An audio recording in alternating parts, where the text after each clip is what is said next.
혹시 이런 생각 해보신 적 있으신가요? 분명히 구원받았다고는 하는데 왜 이렇게 마음이 힘들까요? 천국에 간다고는 하는데 왜 이렇게 불안할까요?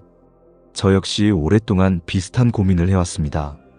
특히 영혼 구원이라는 말을 들을 때 그 의미가 명확하게 와닿지 않아서 답답함을 느끼곤 했습니다.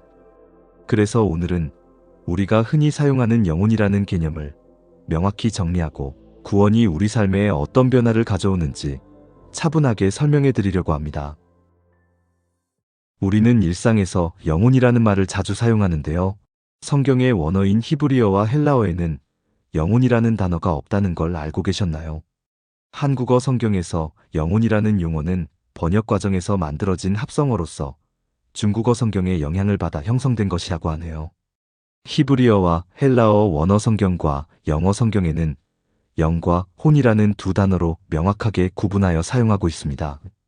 이 용어를 구분해야 하는 이유는 우리가 구원받는다는 것이 무엇을 의미하며 구체적으로 우리 안에서 어떤 변화가 일어나는지를 정확히 이해해야 신앙생활에서 혼란을 줄이고 올바른 방향으로 나아갈 수 있기 때문입니다. 오늘은 영과 혼, 그리고 몸의 상관관계를 명확하게 설명하고 구원이 이 세 가지 요소와 어떻게 연결되는지 가급적 쉽게 설명해 보도록 하겠습니다. 우리는 때때로 나는 누구인가, 나를 나답게 만드는 것은 무엇인가라는 근본적인 질문을 던지곤 합니다. 성경은 이러한 질문에 대해 인간을 영과 혼, 그리고 몸이라는 세 가지 구성 요소로 이루어진 존재로 설명합니다. 이 세 가지 요소는 서로 분리될 수 없지만 각각 고유한 역할과 기능을 수행합니다. 이 개념은 신약 성경 데살로니가전서 5장 23절에 잘 나타나 있습니다. 평강의 하나님이 친히 너희를 온전히 거룩하게 하시고 또 너희의 영과 혼과 몸이 우리 주 예수 그리스도께서 강림하실 때까지 흠없이 보존되기를 원하노라. 이제 이 세 가지 구성 요소를 좀 더 쉽게 이해할 수 있도록 우리의 존재를 최첨단 스마트폰에 비유해서 설명해 보겠습니다. 우리 몸은 스마트폰의 하드웨어와 같습니다. 스마트폰의 외형을 구성하는 본체나 액정, 그리고 스피커 등이 이 하드웨어에 해당합니다. 이는 우리가 눈으로 볼 수 있고 만질 수 있는 물리적인 부분입니다. 우리의 피부나 뼈, 장기 등 신체 기관이 몸에 해당하며 이를 통해 우리는 세상을 오감으로 경험합니다. 혼은 스마트폰의 운영체제 또는 사용자 인터페이스와 유사합니다. 운영체제에 따라 스마트폰의 기능과 사용 방식이 달라지듯이 혼은 우리의 생각과 감정, 그리고 의지와 같은 내면 세계를 다룹니다. 스마트폰이 같은 부품으로 만들어졌어도 설치된 운영체제에 따라 완전히 다른 느낌과 기능을 가질 수 있듯이 우리의 혼은 개인의 성격과 특성을 만드는 가장 중요한 핵심입니다. 혼은 외부에서 들어오는 정보와 자극을 해석하고 반응하며 기쁨, 슬픔, 분노, 사랑 등 다양한 감정을 느끼고 결정을 내리고 계획을 세우는 등 우리의 정신적, 심리적 활동을 주관합니다. 그렇다면 영은 무엇일까요? 영은 스마트폰의 전원이나 와이파이 같은 네트워크 연결과 같습니다.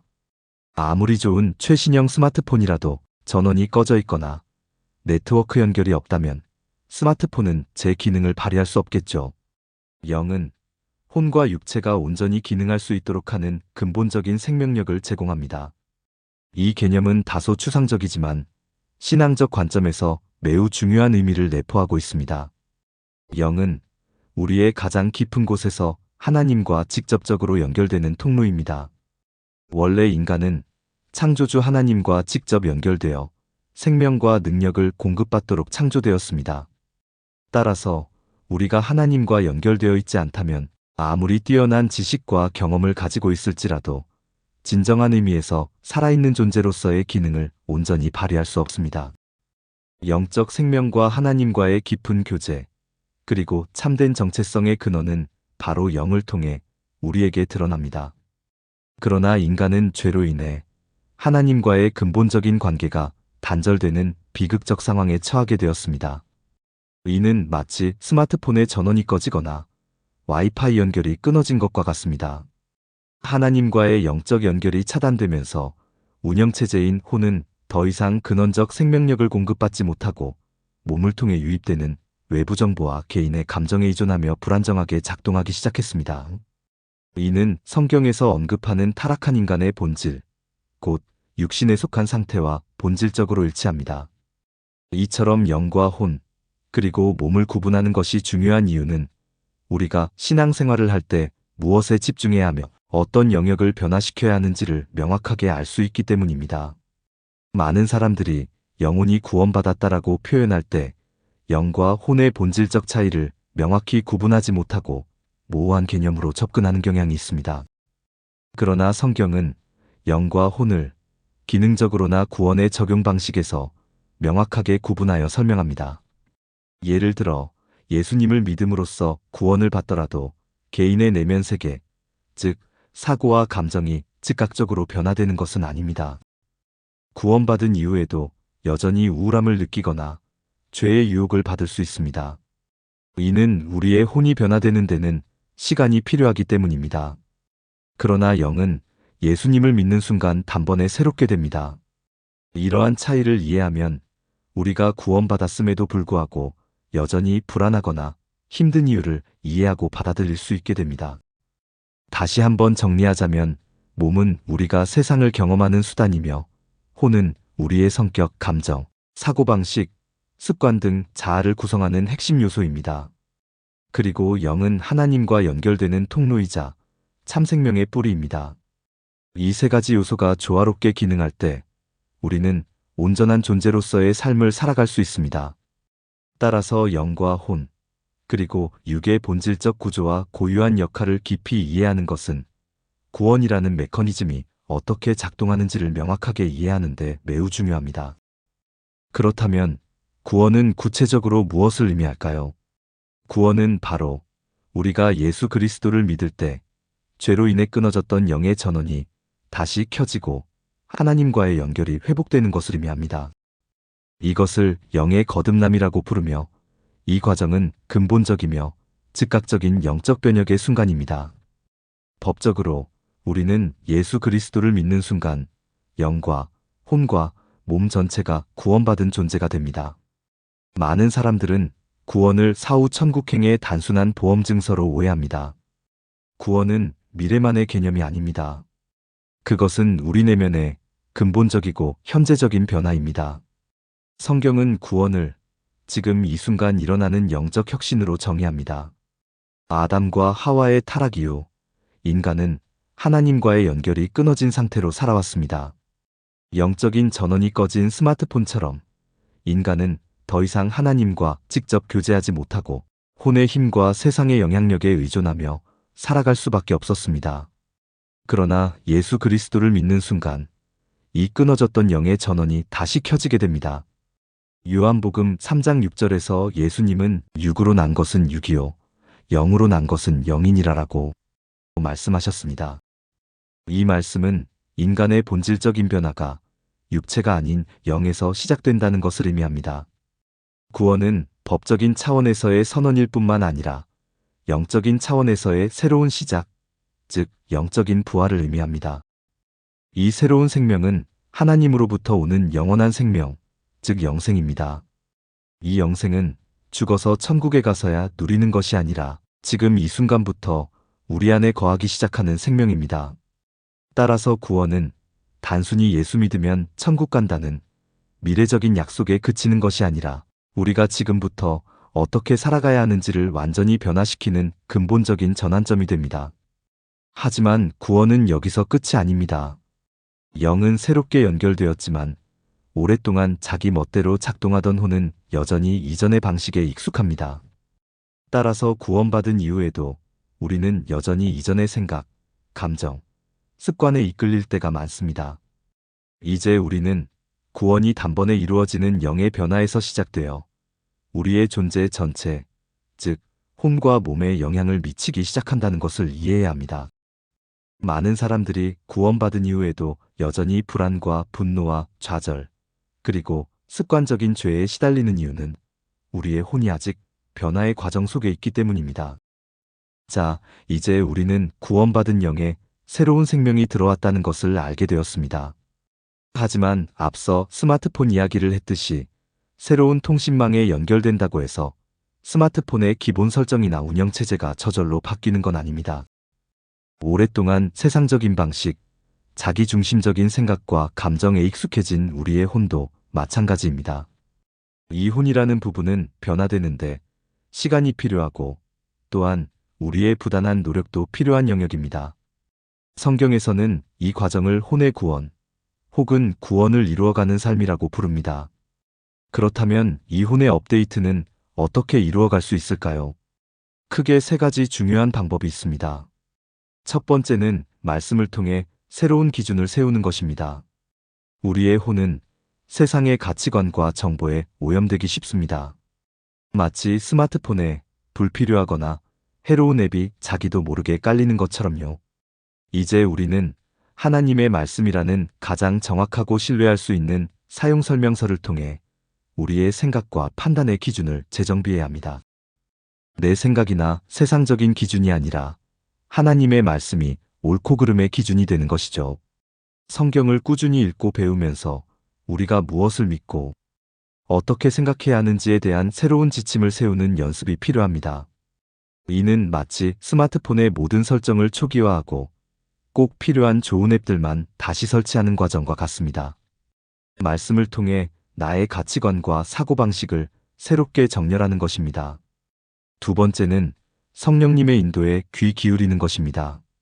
예수님을 믿는 순간 우리 마음에 내재하신 성령님은 우리의 영적 성장을 섬세하게 인도하시는 가장 완벽한 안내자이십니다.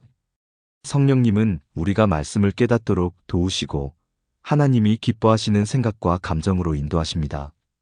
마치 스마트폰의 인공지능 비서처럼 때로는 우리가 잘못된 길로 가려 할 때 경고하시고 때로는 올바른 방향을 제시하시죠. 우리는 기도와 묵상 시간을 통해 성령님의 세미한 음성에 귀 기울이는 연습을 해야 합니다. 내 안에 계신 성령님의 인도하심에 민감해질수록 우리의 혼은 더욱 빠르게 하나님의 뜻에 순응하게 됩니다. 마지막 세 번째는 자기 부인과 순종의 훈련입니다.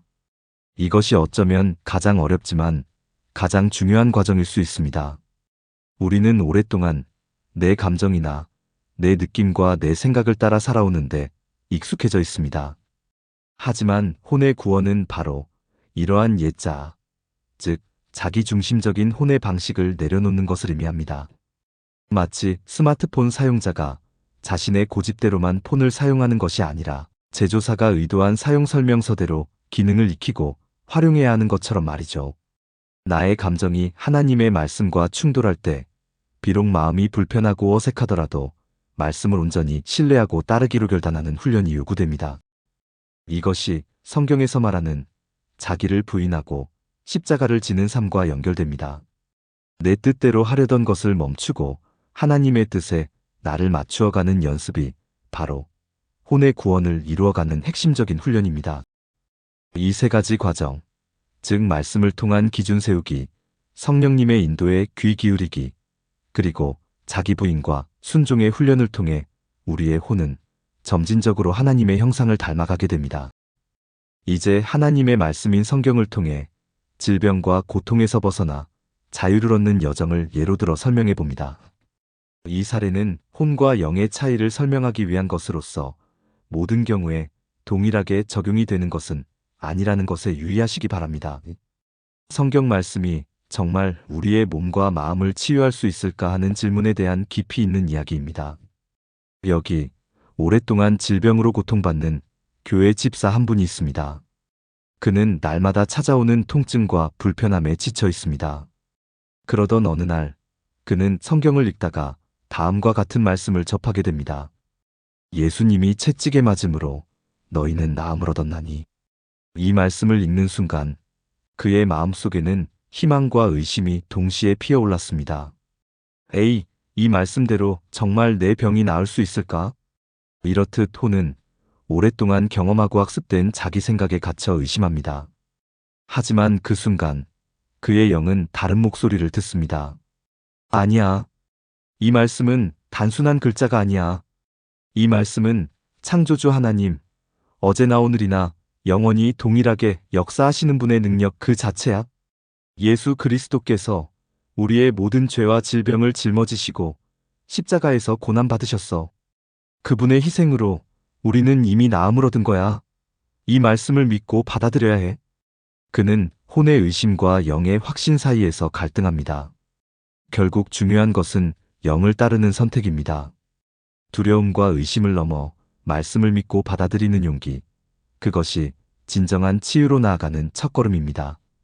마치 컴퓨터의 운영체제를 바꾸는 것처럼 우리의 생각과 믿음의 시스템을 하나님의 말씀으로 재설정하는 과정인 것입니다. 말씀을 묵상하고 믿음으로 선포하는 시간이 흐르면서 그에게 놀라운 변화가 나타나기 시작합니다. 오랫동안 괴롭히던 통증이 서서히 사라지고 마음에는 전에 없던 평안이 찾아옵니다. 불안과 두려움 대신 하나님의 약속에 대한 확신이 자리 잡기 시작한 것입니다. 그는 이제 더 이상 질병에 갇혀 있지 않습니다. 하나님의 말씀에 대한 믿음이 그의 삶을 완전히 변화시킨 것입니다. 그는 건강을 되찾았을 뿐만 아니라 어떤 상황 속에서도 흔들리지 않는 믿음과 평안을 누리게 되었습니다. 구원은 놀라운 여정의 시작점일 뿐 결코 종착점이 아님을 깊이 이해해야 합니다. 우리 안에 이미 하나님과의 연결 통로인 영의 전원이 켜졌습니다. 이제 우리의 생각과 감정, 의지, 즉 혼은 날마다 죽어서 영의 통치를 받는 훈련을 하여 혼의 구원을 이루어 가도록 합니다. 오늘 영상의 제목인 내 영혼 사용 설명서를 잘 기억하시고 더 이상 혼란스러워하거나 감정에 휘둘리지 않고 하나님이 주시는 능력을 따라 참된 그리스도인의 삶을 살아가시기를 진심으로 응원합니다. 오늘 영상이 여러분에게 도움이 되었다면 구독과 좋아요, 그리고 알림 설정을 해주세요. 이는 우리가 함께 하나님의 사랑을 전하는 작은 실천입니다. 지금 댓글에 이제부터 나는 영을 따라 살겠습니다 라고 남겨주세요. 다음 영상에서 뵙도록 하겠습니다.